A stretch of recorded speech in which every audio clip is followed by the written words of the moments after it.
ಸಾಮಾನ್ಯವಾಗಿ ಜನರಿಗೆ ದೃಷ್ಟಿ ಬೀಳುದು, ಆದ್ರೆ ನನ್ನ ಕೇಸಲ್ಲಿ ನಾನು ಇನ್ವಿಟೇಷನ್ ಕೊಟ್ಟು ಬೀಳಿಸುವಾಗೆ ಆಗಿದೆ. ಯಾವ ಕೆಲಸ ಸ್ಟಾರ್ಟ್ ಆಗುವ ಮುಂಚೆ ಯಾರ ಹತ್ರ ಸಹ ಹೇಳ್ಬಾರ್ದು ಅಂತ ಹೇಳ್ತಾರೆ, ಆದ್ರೆ ನಾನು ಆ ಥಿಯರಿಯನ್ನೇ ಫಾಲೋ ಮಾಡುದಿಲ್ಲ. ಅದ್ರ ಬಗ್ಗೆ ಕೊಚ್ಚಿ ಕಚ್ಚುಂಬರ್ ಮಾಡಿ ಹಾಕಿರ್ತೇನೆ. ಸಕ್ಸಸ್ಗಿಂತ ನನ್ನ ಅನೌನ್ಸ್ಮೆಂಟೇ ಜಾಸ್ತಿ ಇರ್ತದೆ. ಹೊಸ ಬಟ್ಟೆ ಹಾಕಿ ಪಿಕ್ ತೆಗಿಲಿಕ್ಕೆ ಗೊತ್ತಿಲ್ಲ, ಇಲ್ಲಿಂದ ಅಪ್ಲೋಡ್ ಆಗಿ 1 ಸೆಕೆಂಡ್ ಆಗುವಾಗ ನಂಗೆ ಇಲ್ಲಿಂದ ಹೈ ಫೀವರ್ ಸ್ಟಾರ್ಟ್ ಆಗಿರ್ತದೆ. ನನ್ನ ಫ್ರೆಂಡ್ಸ್ ಹಾಗೂ ರಿಲೇಟಿವ್ಸ್ ಒಂದು ಮನೆಗೆ ಪಾತ್ರೆ ತಂದ್ರೆ ಸಹ ಯಾರಿಗೆ ಸಹ ಹೇಳದೆ ತಗೊಂಡ್ ಬರ್ತಾರೆ. ಅದೇ ನಾನು ನನ್ನ ಇಡೀ ಲೈಫಿನ ಪ್ಲಾನ್ ಅನ್ನು ಬ್ಲಾಗ್ ಮುಖಾಂತರ ಅವರ ಮುಂದೆ ಬಿಚ್ಚಿಟ್ಟಿದ್ದೇನೆ.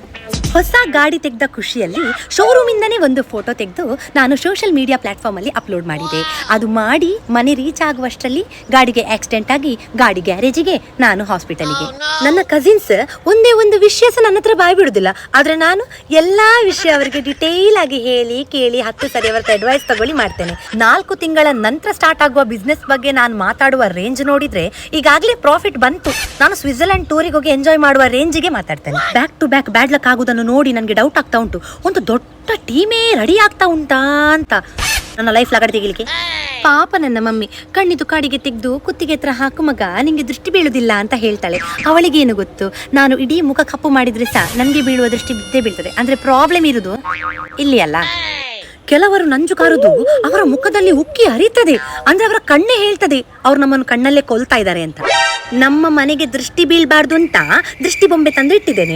ಈಗ ನೋಡಿದ್ರೆ ಅದಕ್ಕೆ ನಿರ್ಕಜ ಹಿಡಿದಿದೆ. ದೃಷ್ಟಿ ಗೊಂಬೆಗೆ ಸಹ ದೃಷ್ಟಿ ಕಮ್ಮಿ ಆಗಿದೆ. ಅದೇ ನನ್ನನ್ನು ಕಣ್ಣು ಪಿಳಿ ಪಿಳಿ ಪಿಳಿ ಪಿಳಿ ಪಿಳಿ ಪಿಳಿ ಮಾಡಿ ನೋಡ್ತದೆ. ಹಾಗಾದ್ರೆ ನಮ್ಮ ಮನೆಯ ಪ್ರೊಟೆಕ್ಟರಿಗೆನೆ ಪ್ರೊಟೆಕ್ಷನ್ ಬೇಕಾಗಿದೆ. ದೃಷ್ಟಿಯ ಯಾರು ಹಾಕುದು?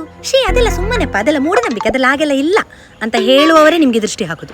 ಭಾರಿ ಪುರ್ಸೋದುಂಟಲ್ಲ ಬೇರೆಯವರ ಮೇಲೆ ಕಣ್ಣ ದೃಷ್ಟಿ ಹಾಕ್ಲಿಕ್ಕೆ ನಿಮ್ಗೆ. ನೀವು ನಿಮ್ಮ ಲೈಫಿನ ಮೇಲೆ ಕಣ್ಣು ಹಾಕಿ ಸ್ವಲ್ಪ ಸುಧಾರಿ ಮಾಡಿ, ಲೈಫಲ್ಲಿ ಸ್ವಲ್ಪ ಉದ್ಧಾರ ಆಗಿ. ನಿಮ್ಗೆ ಮರ್ಯಾದೆಯಿಂದ ಹೇಳ್ತಾ ಇದ್ದೇನೆ, ನಿಲ್ಲಿಸಿ ಬಿಡಿ. ನಿಮ್ಮಿಂದಾಗಿ ನನ್ನ ಲೈಫ್ ಎಕ್ಕುಟ್ಟಿ ಹೋಗಿದೆ, ಅಲಕ್ಕ ಮುರ್ಕಿದ್ದೇನೆ ಮಾರೆ. ಪ್ಲೀಸ್ ಪ್ಲೀಸ್ ಸಾಕು.